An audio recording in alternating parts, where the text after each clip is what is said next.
প্রিয় বন্ধুরা, BM horror স্টোরিতে তোমাদের স্বাগতম। আমি বিজয়। আজকে যে ঘটনাটি আপনাদের শোনাতে চলেছি সেটি কোনো বানানো গল্প না। এই ঘটনাটি ঘটেছিল আমার নিজের মামার ছেলের সাথে। একটি গরমের ছুটি আর একটি বাইক ট্রিপ, সমুদ্রের শহর দীঘা, আর একটি হোটেলে 612 নম্বর রুম। যে রুমে ঢোকার পর আর কেউ কোনো দিন স্বাভাবিকভাবে ফিরে আসেনি। গল্পটি শুনলে শেষ পর্যন্ত না শুনে উঠতে পারবেন না, কারণ যা ঘটেছিল সেই রাতে তা আজও আমাদের রক্ত হিম করে দেয়। বন্ধুরা, আজকের এই ঘটনাটি আমার নিজের মামার ছেলে বাবুসোনা শোনাবে। নমস্কার বন্ধুরা, আমি বাবুসোনা। মূল গল্পে চলে আসি। আমি আর আমার বন্ধু রাজেশ দুজনেই তখন কলেজের ছাত্র। গরমের ছুটি পড়তেই ঠিক করলাম বাইক নিয়ে দীঘা ঘুরতে যাব। সকালে রওনা দিলাম, কিন্তু পথে নানা কারণে করতে করতে রাত হয়ে গেল। দীঘায় পৌঁছে তখন রাত অনেক। পেটের খিদে তীব্র, শরীর ক্লান্ত। খাওয়া দাওয়া সেরে পাশের লোকজনকে জিজ্ঞাসা করলাম, এখানে কি কোনো থাকার জায়গা পাওয়া যাবে? একজন লোক আমাদেরকে বলল। সামনে গেলে দুটো হোটেল পেয়ে যাবেন। আমরা আবার বাইক চালাতে শুরু করলাম। কিছুটা যাওয়ার পর রাজেশ বলল, দেখ বাবুসোনা, আর পারছে না, মাথা ঘুরছে, একটু বিশ্রাম দরকার। ঠিক তখনই সামনে একটা পুরনো হোটেল দেখতে পেলাম। আমরা ঢুকে পড়লাম। রিসেপশনে গিয়ে দেখি ম্যানেজার ঘুমাচ্ছে। আমি ডেকে বললাম, দাদা, একটা রুম পাওয়া যাবে? লোকটা চমকে উঠল, আমাদের দিকে তাকালো, মুহূর্তের জন্য যেন থতমত খেয়ে গেল। তারপর অদ্ভুত একটা হাসি দিয়ে বলল, হ্যাঁ হ্যাঁ, অবশ্যই অবশ্যই। সে আমাদের হাতে একটা চাবি দিয়ে বলল, রুম নম্বর 612। লিফটে উঠেই 6 নম্বর তলায় পৌঁছলাম। চারিদিক অদ্ভুতভাবে টিম টিম আলো জ্বলছে। আবহাওয়া ভেজা, স্যাঁতস্যাঁতে। মনে হচ্ছিল বহুদিন এখানে কেউ আসেনি। রুম নম্বর 12 দরজায় পৌঁছে দেখি নাম্বার প্লেটটা ধুলোয় ঢাকা। দরজায় হাত দিতেই মনে হলো এটা অনেক দিন হলো খোলা হয়নি। দরজা খুলে ভিতরে ঢুকলাম। ক্লান্তিতে আর কিছু ভাবিনি। রাজেশ বলল, আমি আর পারছি না ভাই, ঘুমাতে হবে। দুজনেই শুয়ে পড়লাম। হঠাৎ গভীর রাতে আমার ঘুম ভেঙে গেল। ঘুরছে তখন রাত ঠিক 2টো। কানে এলো একটা বাচ্চার কান্নার শব্দ।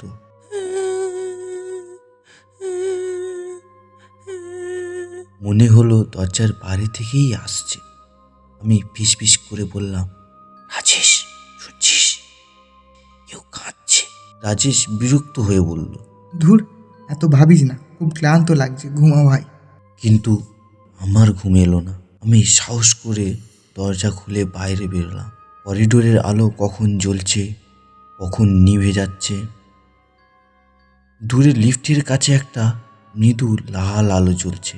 সেই লাল আলোর নিচে একটা সাদা জামা পরা বাচ্চা দাঁড়িয়ে আছে, চুল এলোমেলো। সে পিঠ দিয়ে আমার দিকে দাঁড়িয়ে কাঁদছে। আমি ধীরে ধীরে এগিয়ে গিয়ে বললাম, কে কে ওখানে? কোনো উত্তর নেই। আরও কাছে গিয়ে আবার বললাম, শোনো, কে ওখানে? হঠাৎ কান্নাটা থেমে গেল। চারিদিক চুপচাপ, যেন নিজের রক্তের আওয়াজ শুনতে পাচ্ছি। ঠিক তখনই মনে হলো কেউ যেন আমার পিছনে দাঁড়িয়ে আছে।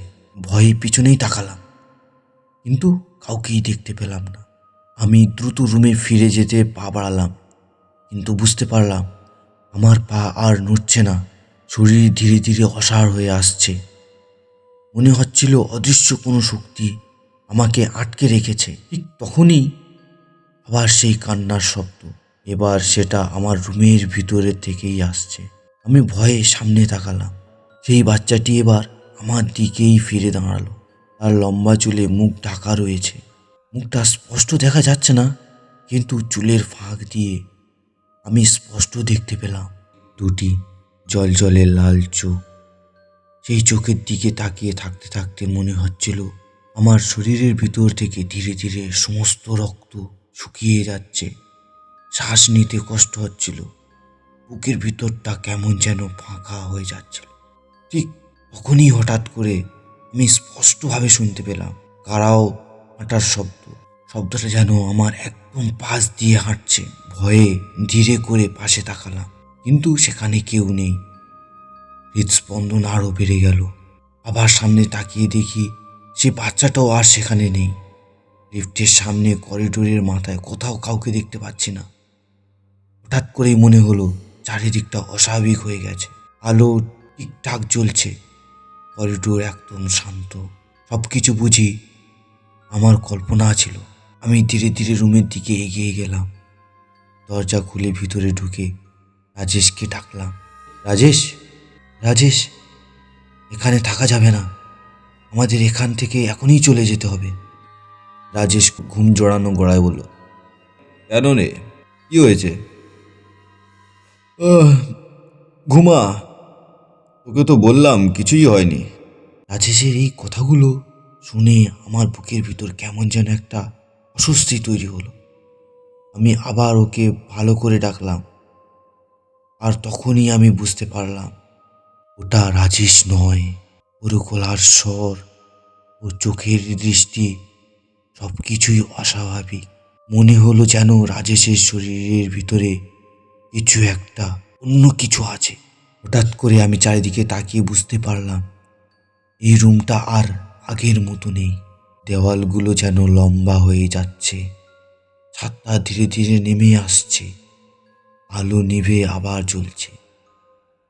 মনে হচ্ছিল আমি কোনো এক অবাস্তব দুনিয়ায় চলে এসেছি।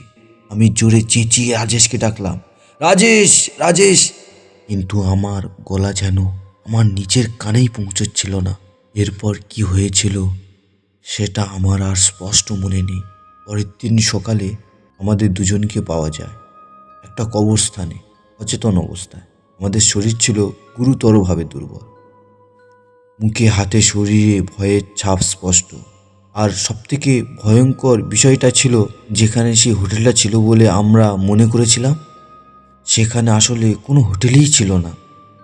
সেই জায়গা ছিল একটা বহু বছরের পুরনো পরিত্যক্ত জমি। আমাদের দুজনকেই প্রায় 2 মাস হসপিটালে ভর্তি থাকতে হয়েছিল। আজও রাত হলে ঘুমের মধ্যে আমি সেই লাল দুটো চোখ দেখতে পাই। প্রিয় বন্ধুরা, আমি বিজয়। এই গল্পটি শুনে আপনাদের কেমন লাগলো? গল্পটি যদি ভালো লেগে থাকে তাহলে ভিডিওটিকে লাইক করুন, কমেন্ট করুন, আর আমাদের এই চ্যানেলটি বিএম হরর স্টোরি সাবস্ক্রাইব করতে ভুলবেন না। পাশে থাকা বেল আইকনটি অন করে দিন, যাতে এরকম আরও ভয়ঙ্কর ও সত্য ঘটনা সবার আগে আপনাদের কাছে পৌঁছে যায়। আর আপনাদের জীবনে ঘটে যাওয়া যদি কোনো সত্য ঘটনা থাকে সেটা কমেন্টে জানাতে ভুলবেন না। আপনাদের সাপোর্ট আমরা আরও ভালো ভালো ভিডিও নিয়ে আসতে পারি। ধন্যবাদ বন্ধুরা, শুভরাত্রি।